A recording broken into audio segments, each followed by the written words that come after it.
update on September 8th, the 5 new project skins will break free from the PvE and hit the live client. In addition to the skin's unique particles and animations, you can also unleash special project minions onto the Rift when you sync up skins with your team. Now, for a full download, head to LeagueofLegends.com. Well, now let's jump back into our series between Cloud9 and Gravity. Gentlemen, we're staying on the same sides.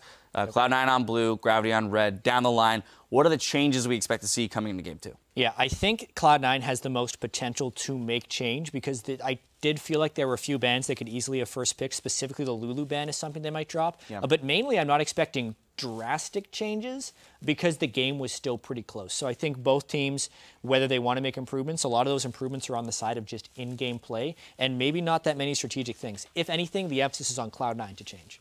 I want to see, so we brought up the point that usually Cloud9 is ahead in the early game. I want to see High play a more like early game jungler.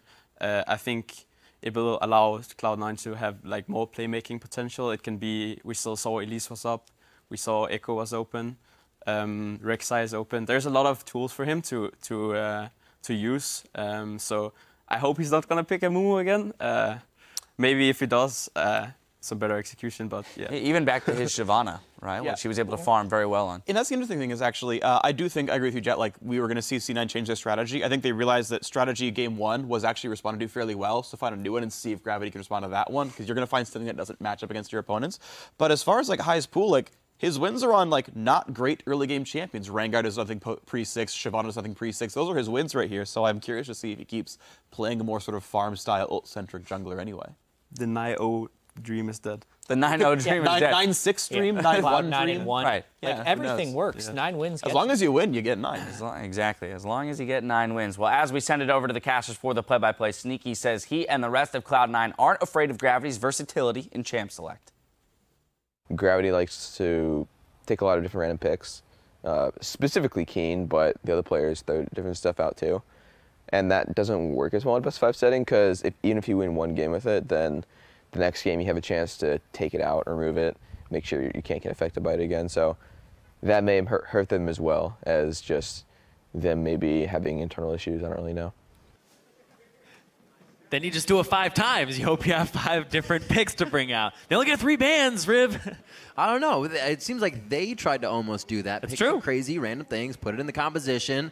But I said, as I said before, I like that. You try to get them uncomfortable. You play on some things that are outside the box. If it doesn't work, fall back to comfort. Yeah, but that seemed like comfort there for Gravity. Playing to Altec, bringing Move down, ganking a lot more than we had seen him gank in previous games. Remember, Move was the guy who was the vision jungler, and he always warded around top lane and helped Haunter out. That was the big thing that enabled Haunter to be a big playmaker. Haunter was able to hold that lane by himself, and then Move was able to just keep going to the bot lane over and over again. And it was going to be a difficult lane for Incarnation to even go to, because you have Keen just Victor lasering the lane. You're going to fall behind if you try to TP down, where I thought most of the plays were going to be coming from. You just turned it into 2 kills for somebody as you get down there. But good play by Gravity around the map. They avoided everything. Let's see if they can get through picks and bans getting what they want once again. Cloud9, as we said, still on blue. Gravity on the red side all games.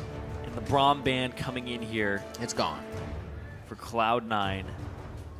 Instead of, I'm trying to remember what their That was a Lulu. That's right, it was a Lulu. So they could pick that up for themselves. And they were like saying they should drop the Lulu, right, absolutely. So following Ninjat's footsteps so far of what he would do. And we have one more ban coming in from Gravity. What do they focus? Incarnation didn't show too much, but still going to be the Azir anyways. There you go. And there's the Lulu. They're listening in on the analyst desk. They're hearing it all. Great pickup by them. And Incarnation is going to be very safe in the mid lane. They can get that wherever they want.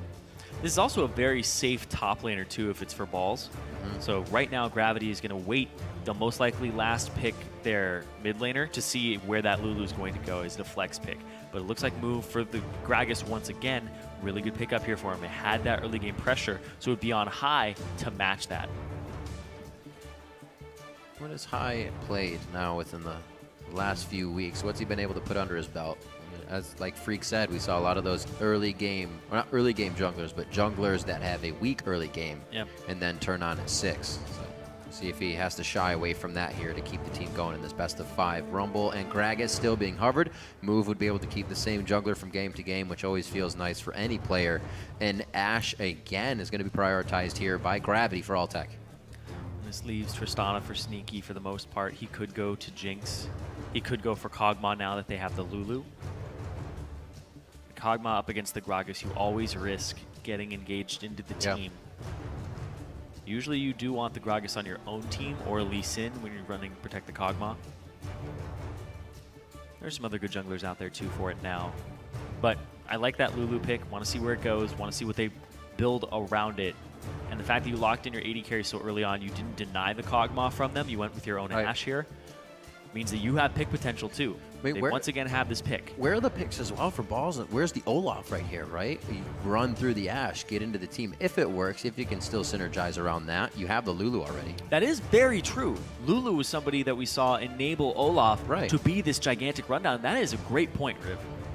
Oh, we haven't seen balls go on too many more champions than Gnar, Maokai, and that Rumble. But it's going to be the Trist Karma pickup again. They stay tried and true to that too. And Cloud9 does not divert from that bot lane. I would actually love an Olaf right about now. Why not? There's so many speed ups. More speed, more shield. Get it going. Throw some axes. Why not? Be a Viking for a game.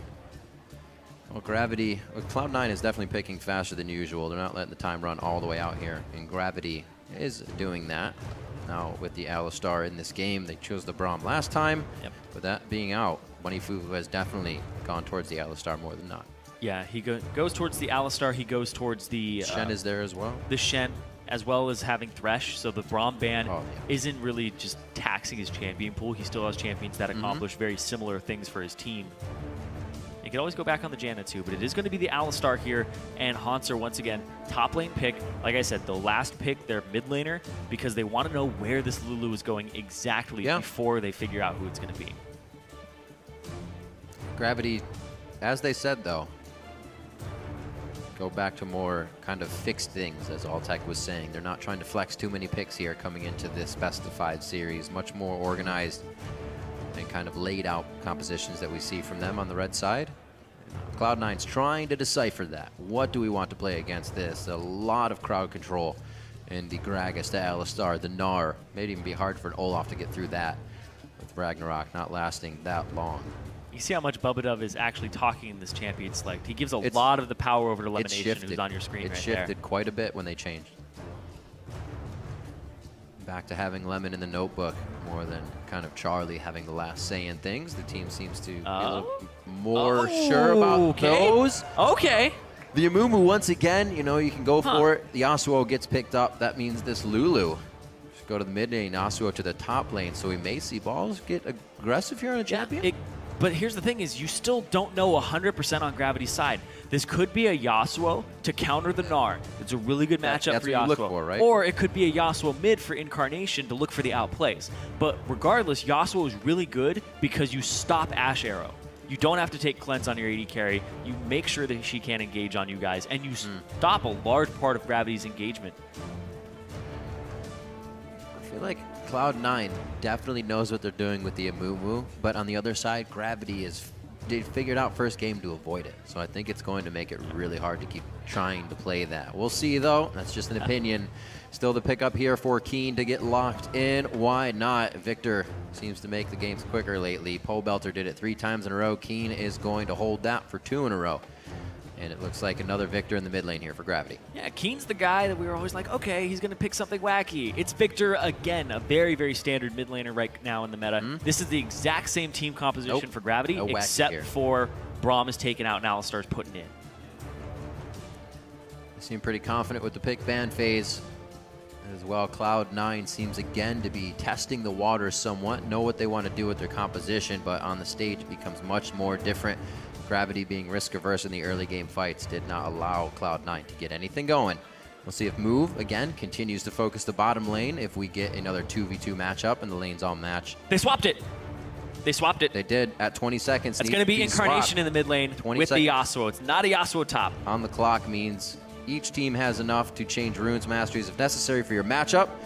And that Yasuo will be Incarnations. Balls takes Lulu to the top lane. Once again, that will not be a counter for the Gnar.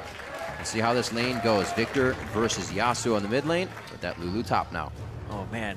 Gravity, we always think of them as the team that's trying to pull the crazy stuff. Yep. Cloud9, though, Amumu 2 games, swapping to Yasuo. It's not top. It's going mid at the last second that you possibly can. Playing the small mind games. The fights look good. They put together a little bit more of a fight comp here. We'll see if they can Still get no early game pressure, those, though. That's right. See if we can get into the skirmishes right away. As the teams load on into the game, head over to Twitter. Let us know who you think will see the victory screen this time. Tweet hashtag C9win or hashtag GVWin, and we'll check back on the fan vote shortly. Another game of Amumu coming in for Cloud9. Pretty much a tell to the comp they want to use throughout the game. And Gravity going with simple once again. Not trying to flex too much in the champion select. Gragas again for Move. Victor again for Keen. And Ash for Altec. Let's get into game 2. We're on the Rift. Yeah, in terms of comparing this game to the previous game, there's only 3 different champions. Alistar instead of Braum, then you have the Lulu and the Yasuo now for Cloud9. So overall, the team compositions want to accomplish the exact same thing as before, except now instead of a Diana, you have a different assassin, you have a different fighter in the mid lane. Gravity again. Kind of mirroring exactly what happened last time here. Walking their way through, getting the wards that they need.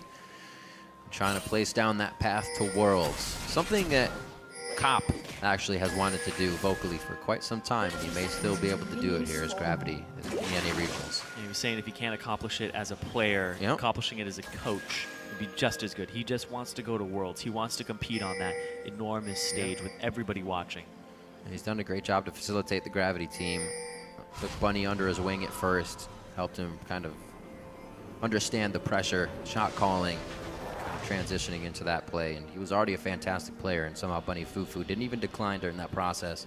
May have plateaued a bit, but definitely became a better player in the end. Yeah, I know it's a very kind of middle of the split story that we kept rehashing, but Bunny Fufu stepping up as a shot caller has been a great transformation, because shot calling is not something that you just pick up immediately. Like, okay, I'm able to lead everybody. It's a main reason High is back in the game for Cloud9. Yes. You can see how much turmoil it caused in that sense. So when you don't have it, things can get very, very chaotic.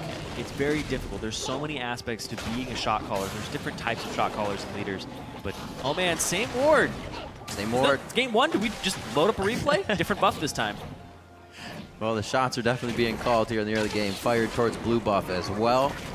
It doesn't look like Altec and Bunny Fufu are going to get trouble this time. That was really the main result of the last one. And then Altec and Bunny Fufu were pushed in. We're going to get switched up lanes this time.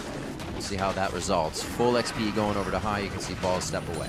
That was a little bit greedy from Gravity. They are jungling on their weak side of the map, and Cloud9 is strong. So Cloud9 with the 2 members, their AD carry and support, and the lane swap were able to just walk up there and stop them. So it delays them from even double jungling. So Hanser's put behind, Move is put behind. Balls gets there on time, but of course that isn't really like Gravity saying, oh, we're going to try and risk this. It's Gravity saying we didn't have proper vision to know that it was going to be you guys not matching the lane swap, but at the same time, you should play to your strong side. They should have been starting on the top side of the jungle. Yeah. See how they get out of this. High is making his way to blue. As you can see, Move is backing, so he'll have a bit of a faster clip if he tries to get to a lane. We didn't see any of that from High early game, but it doesn't mean you can't with a Mumu. Bunny just on the side here, making sure that he's kind of acting as a human ward, making sure Altec is safe as well. Doing a good job of that. It's the double ranged support lane in the top lane. It's always fun. Against an AD carry and a melee support. So you have to watch out for Bunny Fufu's engages, but at the same time, you have to watch for the harassment here from Karma Lulu. This lane will actually poke you out of lane as a top laner in support. Make you blow some summoner spells as well with all the slow they can keep applying on you. Dangerous thing to be up against in the beginning. A few levels should make everything right as Rain, as long as they don't get ganked. Keen pushing Incarnation into the tower. Incarnation kind of using the advance of his minion wave to get a few more attacks in, making sure he doesn't take too much damage himself. Very aggressive here from Incarnation. He's been doing it on with Diana. Follows through again with the Yasuo. I think North America caught Yasuo fever or something. We just keep locking it in. Top, mid, we don't care where it goes. So it slowly crept in. Yeah, no. Boy plays it on stream, then Alex plays it in the Challenger, and then we start seeing a little more with Zion. All over the place. Bjergsen says he'll do it. Incarnation's like, you know what, I'll do it too. I'm also Danish, let's do it. All right, we'll see. Trash is going to bring it into the jungle next. Ah! Uh-oh. We'll get his opinion on the desk later. So Bunny Fufu has backed off of this lane just a bit to get some roam on. We'll see Lemon Nation join up top as well. Sneaky's farming away. A bit of a lead for Sneaky, but a bit of a lead for Keen on that side. Back and forth for the lanes. And Balls has a bit of a lead on Monster as well. Move still warding primarily towards the bot side of the map, making sure Dragon is under control, taking that Scuddler. Looking towards mid lane though. Village bot couldn't find a gank there. They're actually lane swapping it back now, and they didn't get a turret with the Tristana. Can't really pressure that Gnar in too much. Here comes move. Really forced gank though. No. Oh, okay. Going in, Ignite kill here for Incarnation. He actually does not throw down the Ignite. He wanted to make sure he was in range for at least a flash play. But a 2v1 there, not shook at all by the presence of move in the mid lane. Oh, hi. All right. He was low, he wants to get more. Absolutely. And this is a Mumu, right? You really want to get that level 6 over your opponent. Move still level 3, and that's about a level up, a full level at this point. Also pushing Keen onto that mid lane. He'll get some lane experience. Move will be all right. Doesn't look like about half a level now. Incarnation gets too much. And Move should be able to pull out of that one. Very quick thinking, though, to get out of the way of High there. His High is always aggressive if he thinks he can make that play. Something you'll always hear. Pretty clear comms from Cloud9 during a fight. High, not a super loud guy, but always the most vocal. 5s and 4s here as we enter the lane. Alltech and Bunny Fufu 4 and 4, so we may see a 6 play at some point. Already Sneaky saying disregard for anything you're going to do here. Starts putting on the auto attack damage. High waiting off in the wing. Doesn't look like they're going to get anything, so not exactly wasted time, but Cloud9 coming up short on anything they're trying to position for just yet. Thinking about it more and more, this Karma pick for Elimination that he's been favoring in his last 5 games, 5 Karma games. Questioning why a Janna hasn't been brought out here instead. You have good disengage power to keep Sneaky healthy, keep him okay. And you combo that with the explosive charge on turrets. You're taking turrets very quickly. You're trading extremely well too. Because it's always an easy way. I feel like Lemon Nation thinks of what can I do to keep target off of me but still play a champion that will easily facilitate a win for my team if necessary. He's the only one playing Karma. Exactly, and who's going to ban just Karma against you? You're almost wasting a ban because then you can play Jandy, you can play Braum Thrush. I don't know, there's a little bit of play on both sides there. Pick and ban, as well as him liking the champion overall. I guess he likes to poke and just dictate the pace of the lane. We haven't been seeing too much of that though. He is just paired with a Tristana who will always constantly shove. And do that by herself, honestly. Balls down bottom. It is a Lulu. Level 6. He's all right. Have some bubbles. Shouldn't be too afraid. Throw some glitter on the tuxedo. Oh, a dodge back by Keen there. Fancy Feet keeping himself alive. It wasn't a 6 from High. They were trying to get that, probably hit 6 at that point. But coming up at just a little short there. Still have summoners to go back in if they want. Good pink ward. Placed in a little bit earlier. Keeps Incarnation in a safe spot here. High is floating around. He's trying to bait this in. I think they know it. Yeah. He wants that pink ward badly. Sometimes you just have to let it go, let it sit for a bit, wait for the position to change with the mid laner before you can go back for that ward. Don't get too greedy for it. That's how kills happen. So we saw High top lane, then heading towards the mid lane. A little bit of a miss there. Cloud9 still trying to come up with some of these kills. We saw the same thing, but Incarnation on Diana last time. Forced out of lane as soon as King comes up with his ultimate and enough mana to front burst. I don't think you're going to see too much off of this. Cloud9 getting very aggressive. What was Sneaky thinking? Without timing anything around the map, the boomerang's going to hit the wind wall. Flash Pulverize is not going to hit. And that's going to be Incarnation's flash as well. Very chaotic coming in for Cloud9 as Gravity picks up kill number 1. Sneaky Buster shotted him backwards, assuming that Incarnation would be in range to actually use the last breath and get him before he would fly away. But even if he did, that would have been Incarnation's death sentence at the same time. I really think with the knowledge of Gragas, they made it think he just dipped out, went away. Once you see a jungler mid, sometimes you instantly get ganked after that, right? You're thinking the jungler's doing a camp. Maybe just a little too ahead of themselves. A lot of things could have been the result of that. Looks like Gravity picks up an early lead in this game. Still staying away from Dragon, but we're the ones to have 3 last game and come up with the majority of them. So that's true. Gravity had control before. They get another early kill here off of Move's jungle work. Countering there on Sneaky's play. Incarnation, though, once again, he's doing well in this mid lane. And Keen is going for the full upgrade again. He's got the second. Very quick on buying these upgrades. It's not what we typically see from Victors, but he prioritizes that utility very heavily on the scaling. Definitely doing a good job of holding down his lane, that's for sure. Yeah, he also gives up cooldown reduction, too, to do this.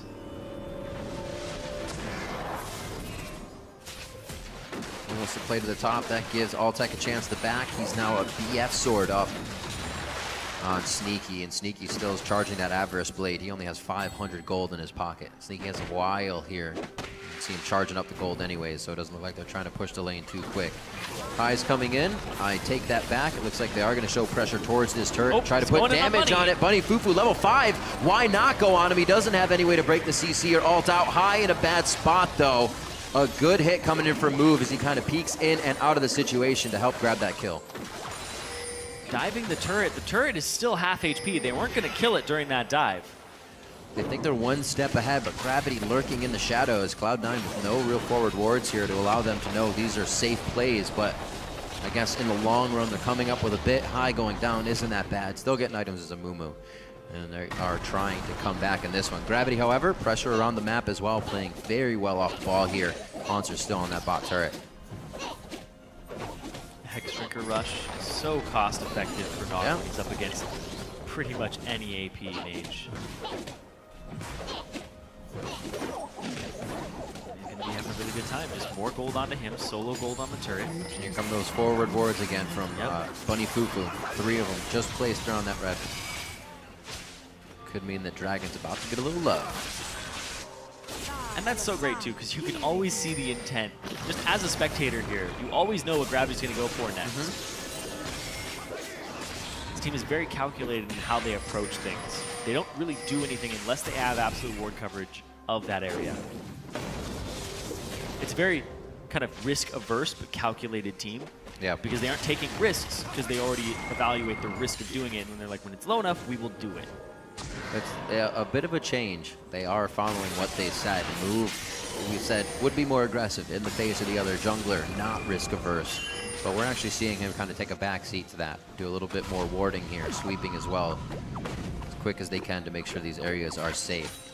Gravity's playoff form here, definitely coming out to show, or showing. Their playoff form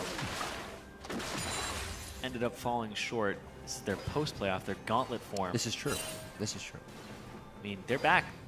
They angry they lost. They want to actually get in there. They want to get to Worlds. A lot of these guys have had Worlds aspirations for a while now. I was also wondering how the longer break would be, because a lot of people said before the week or so off for Gravity, if they had gone right into playoffs, it would have been more fruitful for them. They would have been able to come out with better results. So what would the month do, almost roughly? Would that kind of make them a little too lax, or did they bring out the power here? Looks like they have the strategy so far of textbook. Go back to fundamentals. Yeah, once again at 10 minutes, Gravity has a gold lead over Cloud9. Basically flipping the script. Yep. What we've seen in the season so far with Gravity having deficits and Cloud9 having advantages at 10 and 20. Nope, running into high, move. All these pink wards now, defensively placed from Cloud9. Move, walks into 3 though. This is kind of what I wanted to see as well, whether it be on any side. If they let Move clear that ward, Cloud9 was giving them way too much respect, taking him down rightfully as he was trying to clear out a pink alone in the jungle. I'm just watching Move's tendencies. Every time there's a pink ward, something just clicks in Move, and he's like, I gotta clear this. I have to come back for this ward at some point. Well, from what's been happening, if I were him, I would have felt like I could have got out of that alive as well. Cloud9 has kind of been inching towards the fight, balking, and then walking away from it, saying, we'll grab something bigger later. Yeah, but he did the same thing with the pink ward in the left side of mid. That's true. Where he just kept wanting to get it. And then eventually Incarnation was like, no, you can't get this ward. And he does it again. If I was Cloud9, just place pink wards forever. This is encouraging me to ward more from Cloud9. All right, both scrying orbs have been used. Sneaky making sure they have vision to Dragon for a second to see what kind of numbers are there. They only saw both Alistar and Altec, so I don't know if they're going to try to make any moves on an escape kill here. But Sneaky farming in the bot side, trying to get himself big. Actually doesn't have that too big of a lead on Altec, but he has got himself that BF sword, so he can somewhat match in damage. He's actually got a 300 gold lead at the moment. So he did go up. Based off of just the Avarice Blade. Keen back to mid, a bit of a CS lead for him as well. On that Victor, once again, must feel very comfortable coming into this game. Looks like they will continue to jockey for Dragon Vision, with Dragon not really being there. They want wards. They want to know if anybody's trying to get back into the jungle. Gravity will not allow Cloud9 a foothold here. They'll probably start changing this to mid or top soon because those are tier 1 turrets that are still up in both of those lanes. Putting Altec in this bottom lane over and over again, it gives him free farm because you're warding for him, but at the same time, you're avoiding getting an objective. Speed kill, maybe? You're looking at Altec. He's pretty close. Looks like he should be able to stay far away. More pressure on Keen in the mid lane. Incarnation having the upper hand in this now. His static shiv is finished. You can see that Keen cannot really stand toe-to-toe there, even with the blue buff. Calls for some reinforcements, and it doesn't look like anything will come of this with a ward in a nice spot. So where do we see the game panning out from here, Zyrene? Cloud9 seems to be farming up. They want Sneaky to be big. What can Gravity do to stop this? Yeah, it looks like it might also be Zeke's Herald coming in, or Zeke's Harbinger coming in from Elimination soon. But what Gravity can do is they can actually just swap their bottom lane to the top lane. They bring Hanser back down the bottom, or they just put Altec in the top lane. They put somebody in the lane that they can siege, but they're avoiding grouping up because they don't want to put everybody where High can get to them and then Incarnation can combo. So they're still trying to split while getting objectives, but right now, all they're doing is pretty much treading water. And Cloud9 have now slowly gotten a gold advantage, about 300 gold over them. This Avarice Blade is just paying off. Here's a bit of that rotation. Good push on the mid lane. Is this going to be an explosive charge tacked onto it as well? It looks like Move was able to deter Sneaky from approaching the turret there. Lemon and Sneaky just made the trip up the river to do some damage there, but good move by Altec as well, or I should say Gravity and the rest of the team adapting to what Cloud9 was trying to put down. Yep, Gravity actually having less wards on the map than Cloud9. Cloud9 putting in a lot of effort this game. You see Bunny Fufu doesn't have his Sightstone completed just yet. He's been hand-buying wards. Let's see what path balls takes to get down here. It looks like he'll only join the team. Really no flank you're going to get out of Lulu. Rod of Ages Lulu as well, getting himself big. 17 minutes in, High using his Raptor buff to try and clear some wards out. Finally getting that vision of Gravity away from them. High has not really been able to effectively use a Mumu. Like, the team has been in position for a few, but Fog of War is not there for them. Gravity has too many wards to make this already. Another pink ward having to be cleared. I think he might get this one. He'll get this one. Incarnation's backing him up, balls off on the side as well. But that's what they need. Continuously clear so they can actually use those engages that they're looking to fight with. Gravity avoiding grouping up. Again. Cloud9, there we go. Finally, Hanser finds an opening because Balls has left top lane for a very long time. He was hanging out mid lane. They were looking for something. They got nothing for it. All they did was lose a turret. And now, they're actually just shoving mid lane now with Move and Keen. Minions will hit the turret, but that's going to bring High around the mid too, just to cover it, just in case they were still hanging out. He gets the crossover. Yeah, they don't have the ward coverage just yet. Gravity needs to move their ward line further forward. Now that Bunny Fufu has his Sightstone completed, it's going to be easier for him to do that on a consistent basis. You're right about the Zeeks on Lemon Nation. You can see the 2 ability tomes coming out there, so that a huge boost for Sneaky once they can finally get that item finished. Lemon Nation's sitting on only 300 gold right now, so they have a ways to go. Still need the Glacial Shroud and the completion of the item, but definitely worth it once you get there. You should see that around 21, 22 minutes for him, especially with global gold coming in right now from Sneaky. This finally allows Cloud9 to put the power of their team into the mid lane if necessary.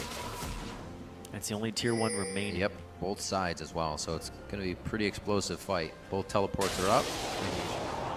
Pretty good skirmish out of this one. Dragon's up in a minute.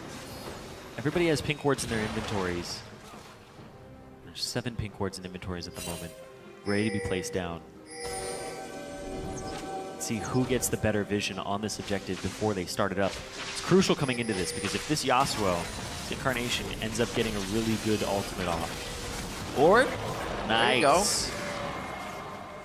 Definitely something they needed. Yeah, out of that. That arrow will not be up in time for Dragon, and they'll have about 40 seconds where it's down while Dragon is up. So if Cloud9 wants to force their way into that objective, or look for a play on Altec.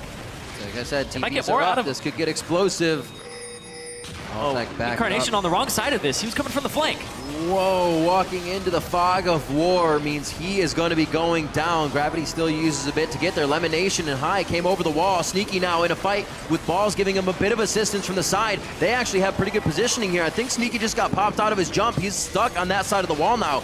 Bunny Fufu with the blaze, but Gravity can't start the damage. Now Haunter comes back in. Nars out at the perfect time. Takes down Balls. No, it's going to have to be a finish headbutt coming in from Bunny Fufu. Flash pulverized from him. Another play from the Cow, and it looks like the chase will go on. This could take a little bit. Keen's almost out of mana, and High looks like he could toss himself out of that one. This should be the kill, the hit down. He's going to get hyper on this one. Haunter should pick up another kill, and he takes down Lemonation. The coast-to-coast fight in Gravity's favor.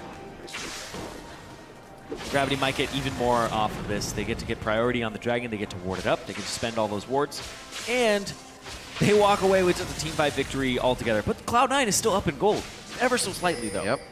Making sure they got those turrets down. Bit of the lead in their lanes in CS. He gets a this crit is here. Going to be good money. They'll bring it even closer. Gravity Field locks him down. The item made for the team saves Keen's life. That was ridiculous. Sometimes you just you go for the play, and it's that close. It's that close. I had him. The Ignite was ticking. I had him if he didn't shield and flash and exhaust and do all that. I had him. You know what's funny is if he had actually moved backwards instead of forwards, he may have been out of range of Keen casting the Q to get the shield. Ooh. Yeah. Because the Ignite was still ticking on him, and the shield saved his life. Woulda, coulda, shoulda. Yeah. I also like what Altec's doing. He's building his own Zeeks. Now he's double gloves. Double gloves, trying to get his crit out. But that's fine. He just recipeing together. What he needs, arrow. the arrow across. Split him. Just to chill. Way more conscious of the arrow this time for Cloud9. They get themselves pick up there.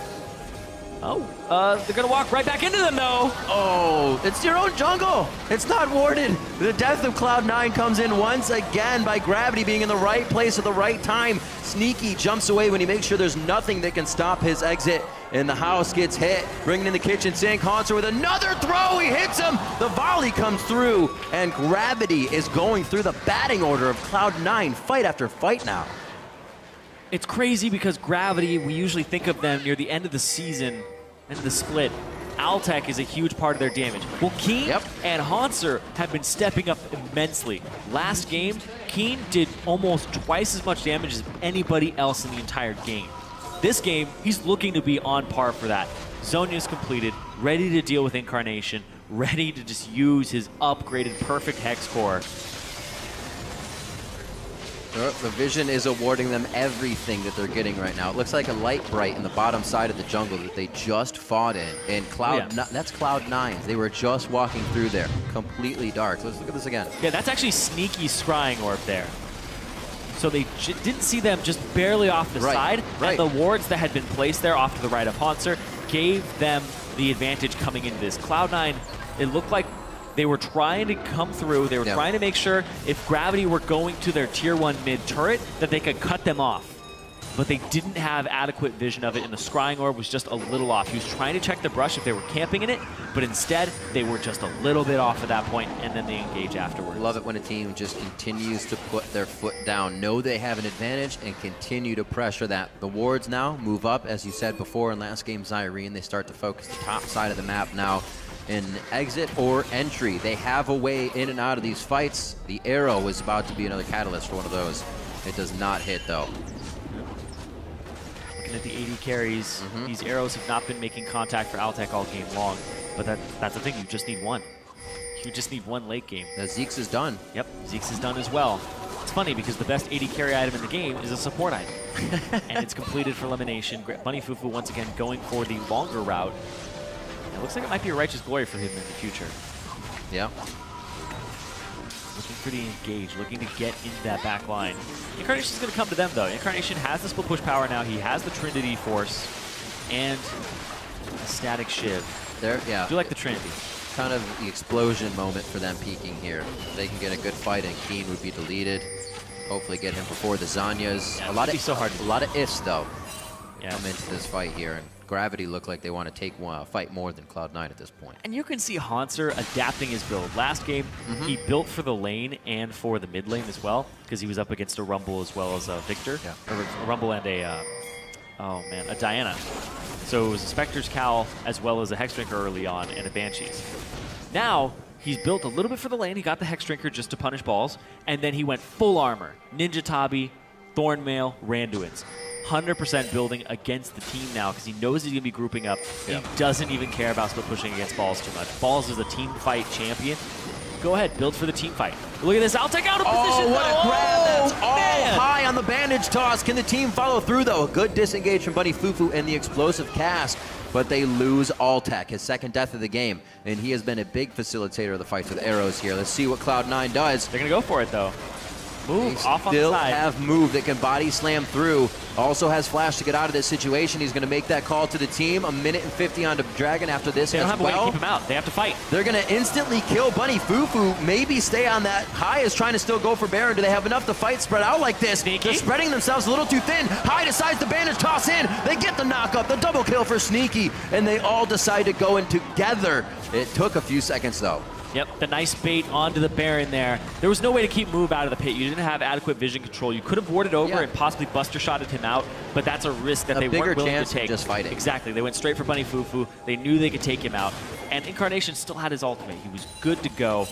Big team fight win there for Cloud9. Now they are up 400 gold. This game has just been neck and neck, back and forth.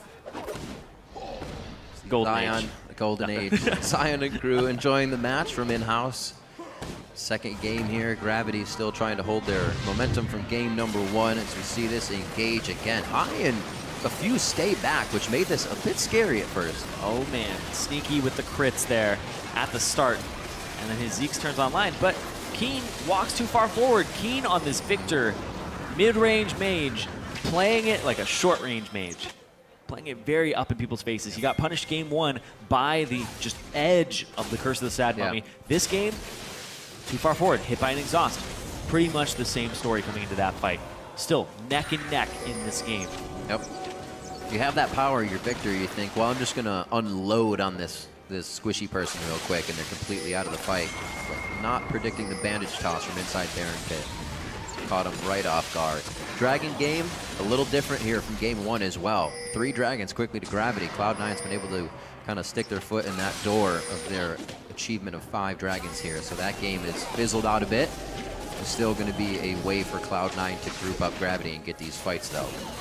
Yeah, Sneaky far enough ahead, though, on this Cloud9 squad that he has the last Whisper already. Third item has the Zeke's Harbinger, and he's able to crit and shred through a lot of the armor that Hanser's bringing to the table. Yeah. Looks like Hanser's even going to go for a Sunfire Cape next. He's just stacking so much armor. Yeah, Hanser wants wants to be this amazing frontliner. Once he gnars out, he gets everything else he needs, and resistance is being a tank, so he's perfectly fine to do that. He's been in the fights each time he needs to with that gnar bar at full. 3-0-4 in the game as well. Keeping on par with that Lulu farm in the top lane from Balls. The arrow goes out. There you go. Wind wall at the last second. Still allows Gravity to be a bit aggressive. You see that's not where you want to be, High. Gnarring out. High can still take a significant amount of damage here to make this happen. The teleport go from the top to the mid. And it looks like we're going to have Balls now joining the team. They can get a bigger pressure here on the mid lane, but is it a flank here from Gravity? Do they pinch in Cloud9? Oh, movement speed? Gotta go fast. They got Altec! Shield. He doesn't have mana! No ultimate for that mana coming from High. He's going to delete it down. Wild growth onto him. Everything's right now in defense for Cloud9, but it's enough to pressure off Gravity. These guys are fighting on the wrong side of the map for each other. This is going to allow Cloud9 to take down a turret while tiptoeing through a fight here from Gravity. Will the skirmish actually happen? Last breath from the Q, not going to connect. Move goes in, flash body slam, Incarnation in, out. Gives himself the give and go to get to safety. That's the ult against the wall. High was the only one not included. Sneaky and High, about 400 combined health. Victor, the plays from Keen and the rest of the team to get a triple kill on Cloud9. Oh man, they pushed too far forward on Cloud9's squad. High jumps in with the Q. The ultimate costs 150 mana, and he did not have that in the tank. He got to Altec and he was like, what do I do now? And then they turn the fight around and they keep them on the ropes the entire time. Triple kill for Keen, 6-1 and 4 on this Victor. The solo lanes of Gravity have been stepping up. It is not the Altec show today. Crazy plays coming in from Gravity to assess these fights. Cloud9 as well, you'd have to feel that they were feeling completely pressured. Once you take that turret down and nothing has happened, but you're being sized up more and more, losing a bit of HP, it's almost like exit stage left. Everybody, let's go. But they stayed. Difficult decision to make. Turret goes down in your favor, you pick a bit up, you don't want to leave empty-handed. Oh man. Move. Forcing the engage though. Yeah, they almost had Bunny to do something. triple man into the 4-man Gnar here. Wha-blam! And then just give him a laser right across. The wombo combo there in a small area. Set up perfectly by Bunny Fufu. This is where we're going. This is the engage we're taking. Even if they hadn't have died at that point, the gravity field was on top of the wallop, so they would have been stunned again. That's an amazing wombo combo right there from Gravity. It was pretty crazy. But everything all said and done, you get the Baron. Gold's even. No team is getting a huge solid advantage over the other in this series. So I was just looking at what highest mana was when he jumped into this, and it was 20 mana short. Yeah, he was so from short. what he needed. Yeah, when I was watching him walk up, I was like, I don't know if he actually has enough to do both. So difficult. 120, 150. Just a little bit short on that combination. Gets expensive. It's real expensive. Doesn't look like they want to stop fighting though. The minion wave just gets into place. Fast fingers from High, actually error in the ult of Curse of the Sad Mummy there, and it looks like he may be the one to get taken out. They're still trying to pressure themselves to the limit, and it's starting to cause too many errors. Can't blame them for trying though. Yeah, another weakness of a Mumu. When you're in, you're in. You're in. You're not getting out.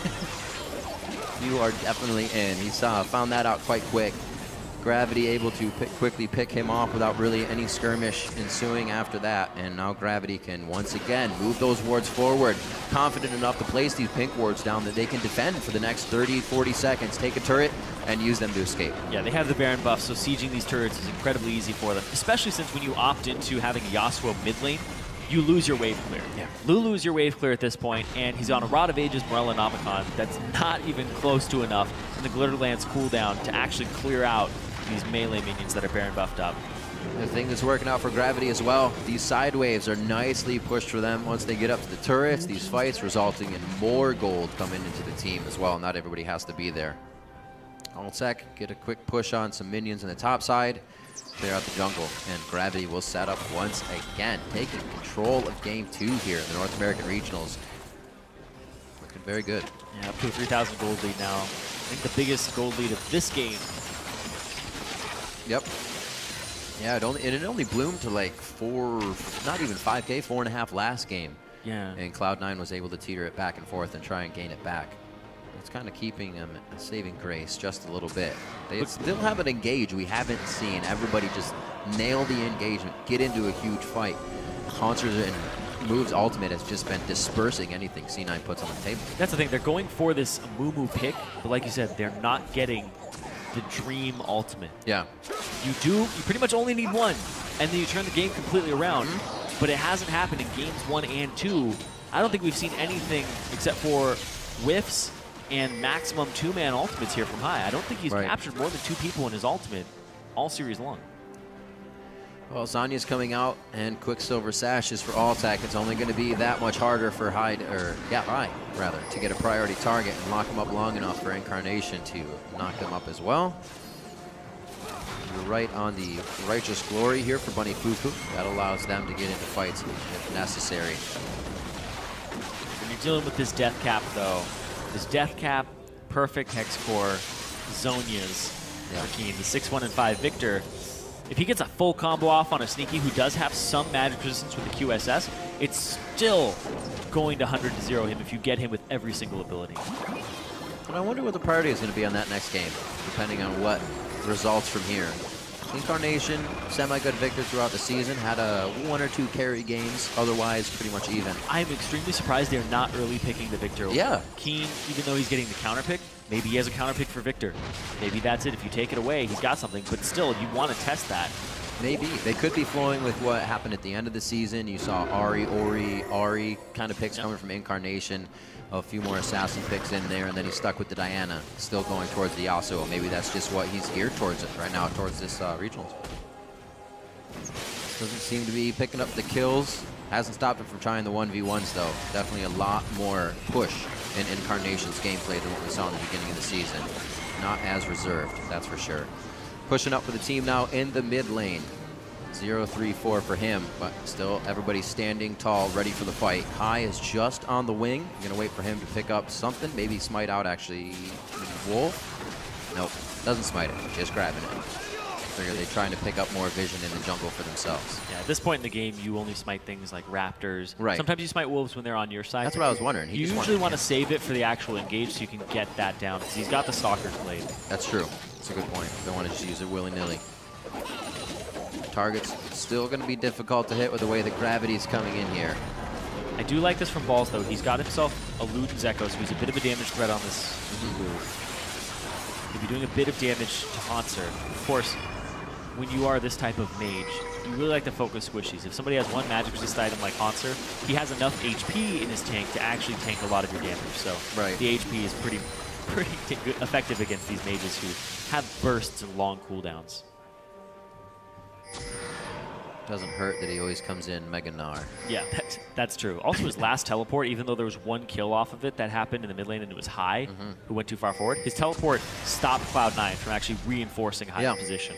So Haunter so far in this series, 3-0-8 in this game, and his TPs have been on point as well.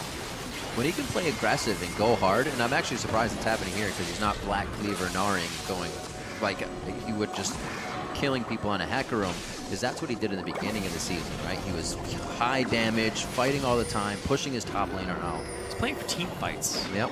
I like that, though. That's a good point to bring up, because switch it up. Whenever I see an R, it's always that toss-up. Is he going to go the Black Cleaver? But there really isn't anybody on this team you want to shred their armor for. Definitely bringing what the team needs when they need it. 3-0-8 this game.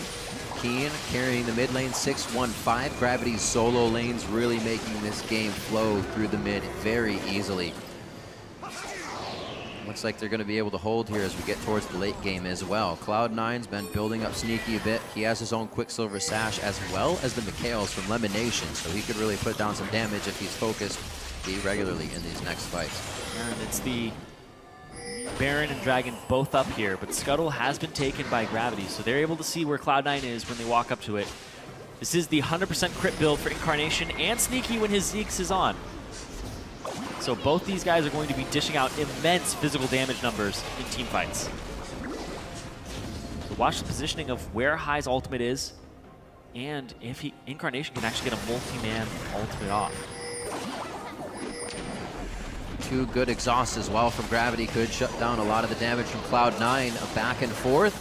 Trade about 1,000 damage across the board between both teams. Nobody's really too hurt here to start the fight. Haunter's going to have a perfect Gnar bar. Looks like they will not be able to use it other than pressure down the mid lane. Pings go down for Gravity. They want to try to rout Cloud9 here and get there first. I don't know if it's going to be much damage, though. Sneaky had a nice shield. Like, I know. Felt the pain there? I haven't seen the laser hit in a little bit. I don't know how much damage it's going to do to him. That's true. Sometimes you have to be very wary of what's going to happen. He was double shielded as well, so it didn't hurt him that badly. All right, they back out. No fight going to come from that. They're still, however, going to try. They did see Sneaky bot, though. Yeah, they're going to try to dance this one out for Baron. Sneaky coming up. Incarnation's taking quite a bit of health. He pretty much has last breath and then death if he does go into this fight after that point. This is a big advantage here for Gravity coming into it. Hai, though.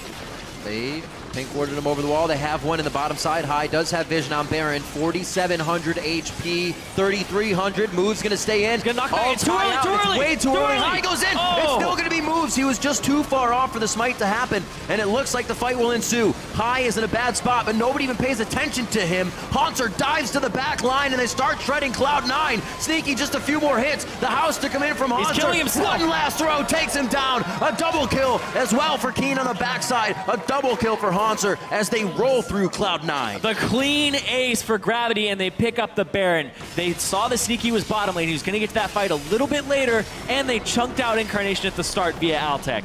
No way Cloud9 was going to walk away from that fight unscathed, and they walk away in the worst possible way. Every single member down. What a fight from Gravity, considering Move's cask was used to defy the smite. They could still win after that with the rest of the abilities they had in the tank. Now onto the Nexus turrets, and now on to Game 3. What can Cloud9 bring out to keep themselves in the series? The first North American Regionals looks like it might be going to Gravity as they're 2-0 over Cloud9. You can see High there on his player cam near the end of the game. Has a lot of thinking to do coming into this Game 3. You are down 2-0. You have to reverse sweep to keep your dream of Worlds alive again for the third consecutive time for Cloud9. Still talking calmly with the team on headsets as they take a breather after this game, discussing what may have went wrong in the end and what can go right for the next games, because it has to off of the bat. Gravity having any sort of lead, 1 to 2K, it may not grow fast, but eventually it's 4K, and 4K has been enough for them to pretty much win the game so far. Fantastic play there. And we were talking about communication earlier. Cloud9 got that back with High. See if they can find it again here in the series. This is a different look at Gravity that we're seeing here. Absolutely. Talk about how Altec does so much of the team's damage where most frequently. He's actually less damage than Haunter this game, and he's less than 50% of the damage that Keen dealt this game. So Keen is stepping up to the table immensely, as well as Haunter, and Move's early pressure is putting High in, is in a strange place in terms of shot calling, because when you don't have early pressure as a shot caller, you wait, you hold on, they get early pressure on you, then you're calling from behind, and that is a situation that you never want to be in. I know it sounds very cliche and we hear it all the time, but it is definitely harder to shot call from behind, and you are not making your job easy. You're looking for these wombo combos that are not happening, and you're not getting them. It's so much harder. Silence is chaos, and even as a shot caller, when 1 or 2 things don't go right, you feel bad. You don't want to make call number 3 or call number 4. You're almost looking for somebody else to come up with an answer, but got to stay true. You got to stay team captain. We'll see what both teams can do going to the next one. Very hard fought by Gravity so far. Let's send it over to our analyst to see what they make of Gravity's 2-0 start. Thank you, gentlemen. Well, we saw some change. We still saw that Amumu come through, so I want to attack that first because I know we have some issues with the way the Amumu is being played out. Yeah. Well, for me, I feel like High is actually making a lot of mistakes on Amumu, which is just compounding the weaknesses that Amumu already has. Like we were talking about the windows of engagement that High and the rest of Cloud9 are having trouble filling. So like he uses ultimate, they get 1 kill. They're not chaining it into an objective. But outside of that, there are moments where High is wasting his mana so he can't have an extended fight, burning his flash defensively so he can't use it to actually have a team fight at the end of the game. And it feels like he's a little bit on tilt, as well as already playing a champion who is not standard for the competitive scene. Yeah, and one of the big things about the Mumu engage is that in these scenarios, it's so telegraphed that the Mumu is just walking up, and basically what Gravity is doing, they're just putting their tanks in front of him and trying to like keep him off their carries. And the Mumu actually never gets a chance to get on the important targets and follow up with Lulu ulti and Yasuo combo. Yep. So a part of it is it's kind of hard to execute if you lack the vision control. And then I would like to see some more engage from other people. It can be in the top lane, it can be on the support role. So it's actually easier to execute for the team. No, Freak, the problems with engagement were only exacerbated by the fact that Cloud9 was losing pretty horribly in terms of vision through the mid game. Yeah, so a couple of interesting things, and to kind of go back to Amumu again, even though I like the champion, Jat, you were talking off camera before we got into the game, or during the game when we weren't on camera, about Amumu's not a good Sightstone jungler, a little bit because he can't like ward deeply and get away with it, right? He's not a Gragas or Rexa who can leave on their own, so you don't get to deep ward much on a Mumu, and we actually saw that compound a lot. So there was the like level 8 mid gank by Sneaky, which he goes in for the rocket jump and a buster shot to set up Yasuo, but Alistar's here, and Gragas too, and they're on pink wards, it's hard to clear away, but unfortunately that got turned around. About 50 minutes in, they go for a big fight on the right-hand side of the map, and again, the entire team of Gravity is there first, before Cloud9, because again, the ward coverage isn't there, it's all Fog of War. C9 goes for a risk, the risk doesn't pay off multiple times in this game, and these sort of aggressive moves are failing. And that's honestly very hard for C9 to deal with right there, and it feels like these aggressive moves are not paying out. That compounded with individual misplays, you're talking about the misplays from high. Sneaky is missing buster shots on like a leap into crunch Gnar, which gives you like a second and a half to buster shot him, and it's still coming in late. Like these are also misplays that are compounding the issues these teams are facing. All right, well, let's look across to the other side of the rift, because we're ragging, of course, on Cloud9, but there are some great things happening over on the side of Gravity. Yeah. First, I want to start with Keen on the Victor. Both games here, impressive scoreline, lots of damage, highest damage dealt in the game coming from him both times. Yeah, I mean, I want to see this get banned away. They're already banning away Zergot. That's cool. They banned away the Lulu as well. That could have been a Hostler ban as well, but CN are clearly throwing in some respect bans, and right, with these guys able to first pick, C9 can really, really control what's allowed into the game. I think almost more so than Gravity can. And, you know, you're seeing Gravity do very well for themselves. Keen needs to get his Victor removed. He's clearly doing well in it. Yeah, and in the last game even, Keen kind of had one main job, stay away from High's Bandage Toss and Ultimate. And if he does that, the damage from Victor is going to be enough to clear out the non-existent front line because it's just the one baby Amumu going in there. And one of the big questions we thought coming into the series was whether or not Incarnation was going to be one of the top flight mid laners as he was towards the end of the regular season, whether the time off was going to be a larger improvement for him, and whether Keen was going to be able to recover because his image took a giant hit during the playoffs. He was pretty badly defeated by TSM in their playoff series, and people kind of thought this was the end of Keen, but he's playing quite well this series. Yeah. And one of the good points about how well Gravity is actually playing is that they have this triple tank line with, it has been Gnar and Gragas now, and then with Braum in the first game and then Alistar in the second game, is that they're playing really well together. They're finding the engagements, they're following up with, I think this game it was Alistar combo into Gnar follow-up, and when you can execute this properly, it's just very, very solid combo. And I think that is probably one of the reasons why they're doing so well in the team fights. Seemingly operating 1 second ahead of Cloud9 in all of their calls. Yeah. And again, a lot of this is, I think Bunny's actually a very good shot caller. Again, we're talking about the disparity in shot calling is getting closer against High. Move seems to be roughly back on form. His vision control is super good.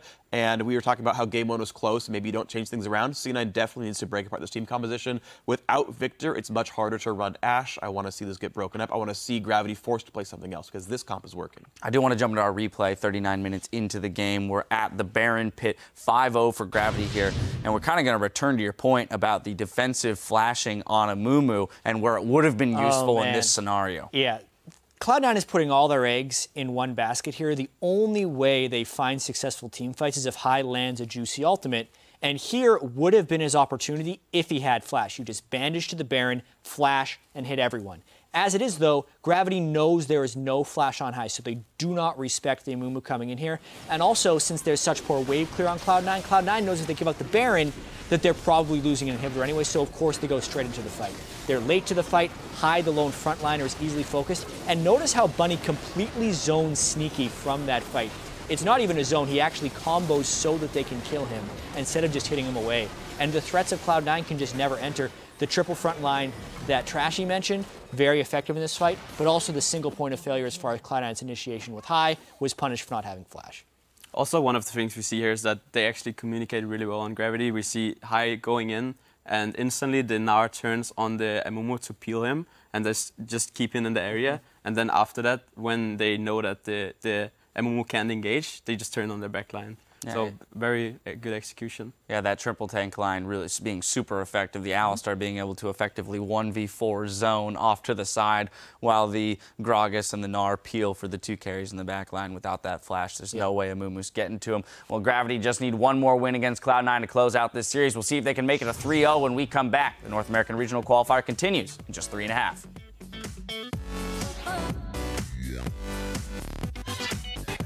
Let's see, what are all the little mannerisms we sometimes have trouble with? I'm gonna get solo killed. Yeah, solo killed is a problem, so let's try to not die. I'm gonna get solo killed. Oh, you're gonna get solo killed? I'm going to. Okay, that's fine. That's cool. That's respectable. Bunny Fufu, level 5. Why not go on him? He doesn't have any way to break the CC or ult out. High in a bad spot, though. Karma. Slowly, slowly. I stopped Trace. Trace and no W. Yo, I'm here. Can you Trace? Trace, yes, Trace. Nice. Kill Alstar. You got peel. I'm ulting you. I'm coming over. I'm stunning. Keen. I like it. Gives himself the give and go to get to safety. That's the ult against the wall. High was the only one not included. Sneaky and High, about 400 combined health. Haunter dives to the back line and they start shredding Cloud9. Sneaky just a few more hits. The house to come in from Haunter. He's killing himself. One last throw takes him down. The first North American Regionals looks like it might be going to Gravity as they're 2-0 over Cloud9.